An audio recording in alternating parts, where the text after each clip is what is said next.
തൃശൂർ മുണ്ടത്തിക്കോട് വെടിക്കെട്ടുപുര അപകടത്തിൽ സുരക്ഷാ വീഴ്ചയുണ്ടായോ എന്ന് പരിശോധിക്കുമെന്ന് സംസ്ഥാന പോലീസ് മേധാവി റവാഡ ചന്ദ്രശേഖർ 24-നോട്.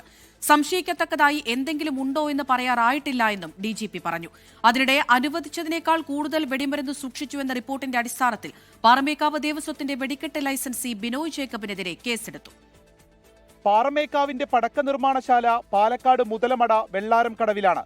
മുണ്ടത്തിക്കോട് സ്ഫോടനമുണ്ടായ പശ്ചാത്തലത്തിൽ മുതലമടയിലും പരിശോധന നടത്തി ജില്ലാ ഭരണകൂടം സ്റ്റോപ്പ് മെമ്മോ നൽകിയിരുന്നു. അളവിൽ കൂടുതൽ വെടിമരുന്ന് സൂക്ഷിച്ചതായും കണ്ടെത്തൽ.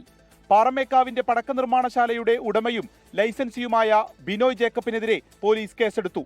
വെള്ളാരം കടവിലെ പടക്ക നിർമ്മാണശാല പോലീസ് സീൽ ചെയ്തു. ഈ നടപടിക്കെതിരെ പാറമേക്കാവ് ദേവസ്വം രംഗത്തു വന്നു.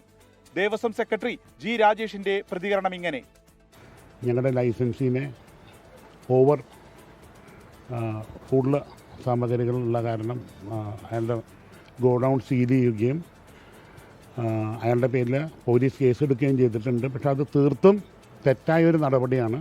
മുണ്ടത്തിക്കോട് വെടിക്കെട്ടുപുര അപകടത്തിൽ സുരക്ഷാ വീഴ്ചയുണ്ടായോ എന്ന് പരിശോധിക്കുമെന്ന് സംസ്ഥാന പോലീസ് മേധാവി റവാഡ ചന്ദ്രശേഖർ 24-നോട്. തീർച്ചയായിട്ടും നമ്മൾ നോക്കണമാണ്, എത്ര കാര്യങ്ങൾ പരിശോധനകളാണ്. കാരണം എത്ര വൻ ഒരു സംഭവമാണിത്. മുണ്ടത്തിക്കോട് അപകടത്തിൽ പോലീസ് അന്വേഷണവും മജിസ്റ്റീരിയൽ അന്വേഷണവും പുരോഗമിക്കുകയാണ്. 24 തൃശൂർ.